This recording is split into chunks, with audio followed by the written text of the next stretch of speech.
আজকে হচ্ছে ফেরের 7th class. আজকে আমি নিউক্লিয়াসের ব্যাপারে বলবো। তো নিউক্লিয়াসের প্রথম আমি ডায়াগ্রামটা আঁকবো, তারপরে নামগুলি আঁকবো।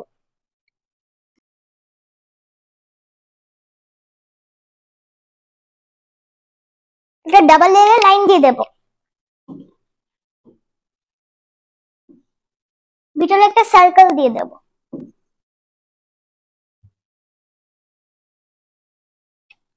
তারপর আমরা একটা থ্রেড শেপের মতো পেঁচিয়ে পেঁচিয়ে লাগিয়ে দেব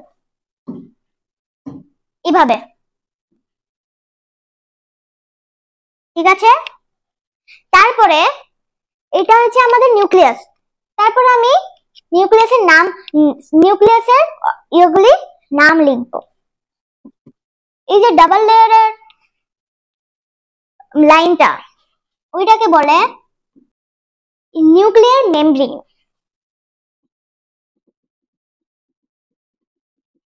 নিউক্লিয়ার মেমব্রেন। তারপরে এটার যে বাইরের লেয়ারটা, দুইটা লেয়ার, বাইরের লেয়ারটাকে বলে আউটার আউটার লেয়ার বা আউটার মেমব্রেন।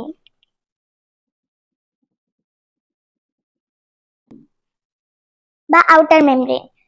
এটা যে ভিতরের লেয়ারটা, ওইটাকে বলে ইনার মেমব্রেন বা ইনার লেয়ার।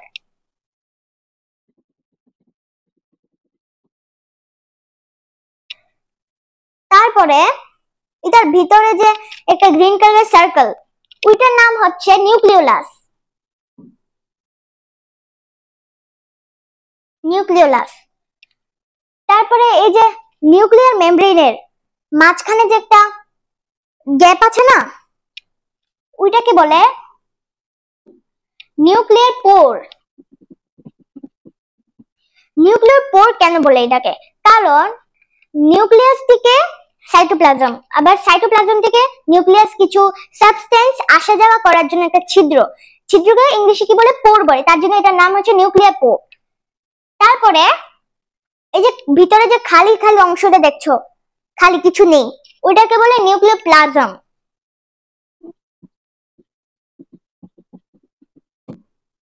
Nuclear plasm. তারপরে যে এটা থ্রেড লাইক স্ট্রাকচারটা, ধাগার মতো, ওইটাকে বলে ক্রোমাটিন। ক্রোমাটিন বলে। আমরা জানি নিউক্লিয়াসের 4টা পার্ট, কি কি? Nuclear membrane, nuclear plasm, nucleolus and chromatin. এই ক্রোমাটিনটাই যখন সেল ডিভিশন হয়, এটা কনডেন্স হয়ে ক্রোমোজোম হয়ে যায়। সেল ডিভিশন কিভাবে হয়? সেল ডিভিশন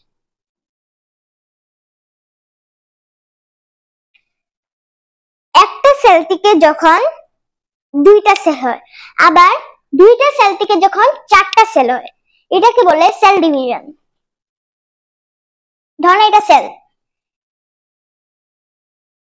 এটার থেকে আরো 2টা হয়েছে, আবার এটার থেকে আবার 2টা হয়েছে, আবার এটার থেকে আবার 2টা হয়েছে, হলো 4টা। ধরুন আমি এক্সাম্পল দিই। একটা ধরুন বেবি, হ্যাঁ, বেবির ভিতরে যে সেলটা, ওইটা একটার থেকে আরেকটা, যেমন সেল ডিভিশন হয়, মানে একটার থেকে 2টা হয়, 2টার থেকে 4টা হয়, তারপরে এভাবে হয় আর কি। তার এভাবে সেলের সংখ্যা বাড়ে, আবার বেবিও লম্বা হয় অথবা বড় হয়, ঠিক আছে? এই হলো সেল ডিভিশন। এই সেল ডিভিশনের সময়ই এই ক্রোমাটিনটা কনডেন্স হয়ে ক্রোমোজোম হয়ে যায়।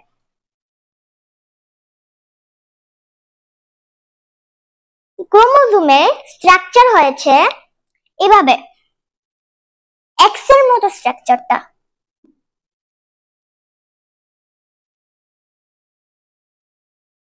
এই ক্রোমোজোমটাই যখন আমি জুম করে দেখি, তখন এটা ডিএনএ দেখা যাবে।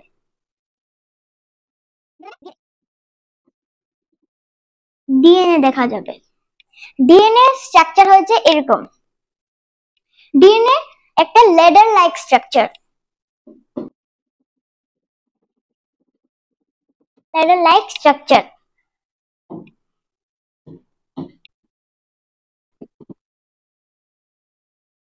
এটা হচ্ছে ডিএনএটা, আমি আঁকছি ডিএনএ স্ট্রাকচারটা।